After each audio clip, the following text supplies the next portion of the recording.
मंडळी, कोणाचा जन्म कुठे होईल आणि कोण कशासाठी जगेल हे कधीही सांगता येत नाही. आपल्याला भौतिक सोनं हवं असतं. संतांना सोन्यासारखे विचार किंवा सोन्यासारखं म्हणजे सोन्यासारखं शुद्ध असलेलं असं आयुष्य हवं असतं.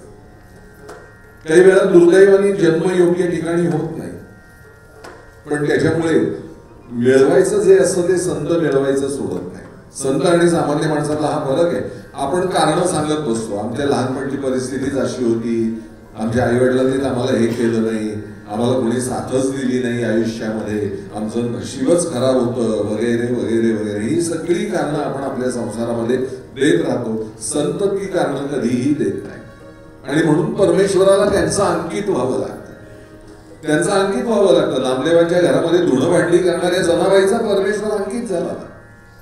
सोहम शंकर आलं गेला, विठ्ठल काकुळती आला. अरे तू कोण? मी या विश्वाची जननी आहे, तू नाहीस. असं विठ्ठलाला ठासून जाणारी विठ्ठल जेवढी काकुळतीला येऊन म्हटलं, बाई तेवढं करू नकोस, तेवढं काही करू नकोस, मी तुला हवं ते दर्शन देतो, तुला हवं ते देतो, पण तेवढं करू नकोस. ही ताकद संतांजवळ होती ना, ही ताकद संतांजवळ होती. कान्होपात्रेचं तसंच आहे.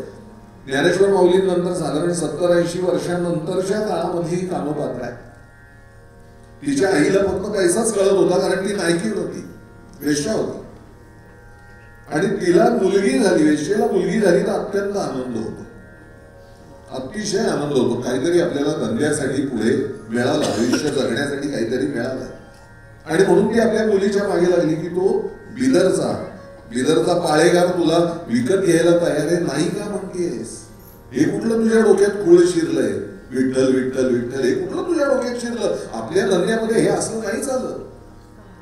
हे ती समजावून सांगत होती, पण तरी देखील तिने ऐकलं नाही त्या मुलीने. तिने विठ्ठलाचाच ध्यास घेतला. आणि शेवटी त्या बाईनी आपल्या मुलीला विकलीच. तिला धरून यायला म्हणून आता विकल्यावरती मालमत्ता दुसऱ्याची झाली, ती उचलून यायला पाळेगाराचे सैनिक आले, शिपाई आले. बादशाह होता तो तिथला, त्याचे शिपाई आले. तर ती त्यांना म्हणली की फक्त एकच काम करा की मी येते आता, नाही मला नाईलाज आहे, मी तुमच्या पलीकडे जाऊ शकत नाही, तेवढी माझी ताकद नाही, पण मला पंढरपूरच्या विठ्ठलाचं एकदा दर्शन घेऊ दे आणि मग मी तुमच्या बरोबर बिदरला येते.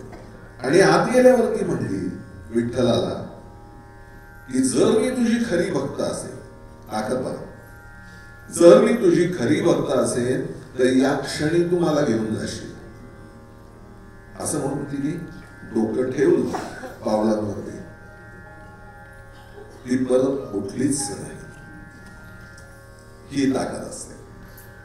तिची त्या ताकदीपर्यंत पोहोचण्याची, म्हणजे तिच्या आईने ज्यावेळी तिचा अंत पाहिला नाही त्या गोष्टीसाठी, त्यावेळी तिने धावा केला परमेश्वराचा, नको देवराया अंत आता पाहू, प्राण हा सर्वथा जाऊ लागला.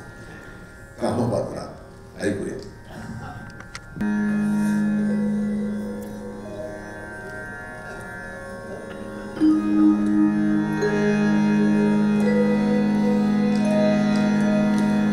नको देवराया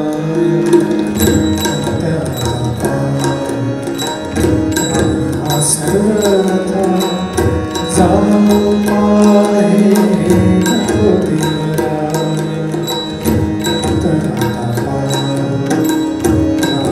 सर्वथा जाऊ पाहे, नको देवराया.